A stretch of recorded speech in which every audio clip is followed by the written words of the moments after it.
Vamos a estudiar ecuaciones diferenciales ordinarias. Bien, ¿a qué llamaremos nosotros ecuaciones diferenciales? Toda ecuación que contiene una o más derivadas de una función no especificada y con respecto a una o más variables independientes x, la vamos a llamar ecuación diferencial. Por ejemplo, de y de x igual a 4x a la 3, d cuadrado y de x cuadrado más x de y de x igual a 0, segunda parcial de y con respecto a x, más parcial de y con respecto a x igual a 1. Todas estas son ecuaciones diferenciales. Es decir, toda ecuación que contiene una o más derivadas de una variable dependiente de y con respecto a una o más variables independientes x, la vamos a llamar ecuación diferencial. Entonces, ¿cómo se clasifican las ecuaciones diferenciales? Cuando la derivada es ordinaria, como esta que está acá, como esta que está aquí, decimos que la ecuación diferencial es ordinaria. Pero si las derivadas son parciales, como esta que está aquí, la ecuación se llamará ecuación en derivadas parciales. Nosotros no vamos a estudiar en este caso las ecuaciones en derivadas parciales. Nos vamos a interesar en las ecuaciones ordinarias. ¿Ok?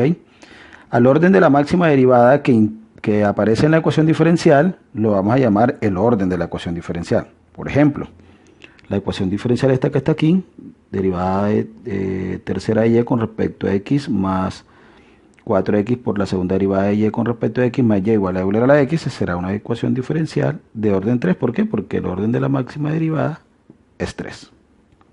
¿Ok?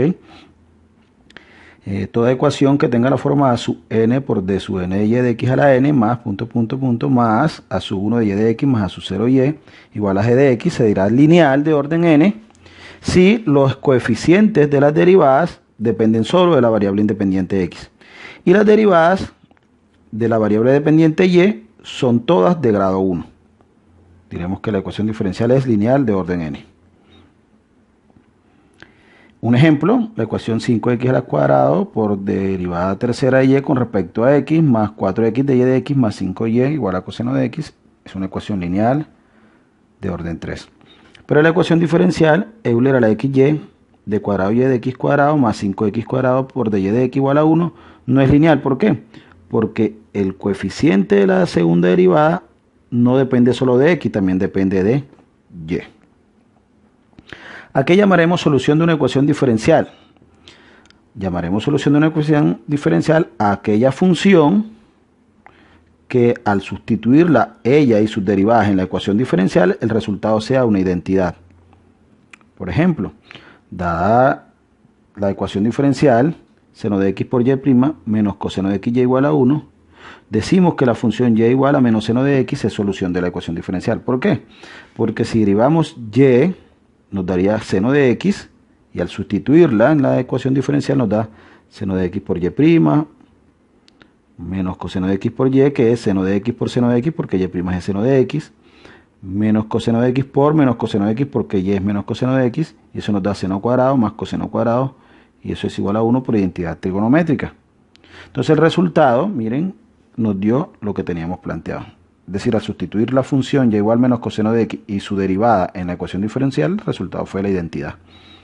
Okay. Ojo, no la identidad trigonométrica, el resultado es una igualdad.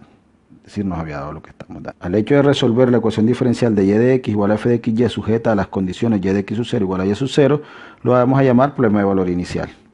Por ejemplo, resolver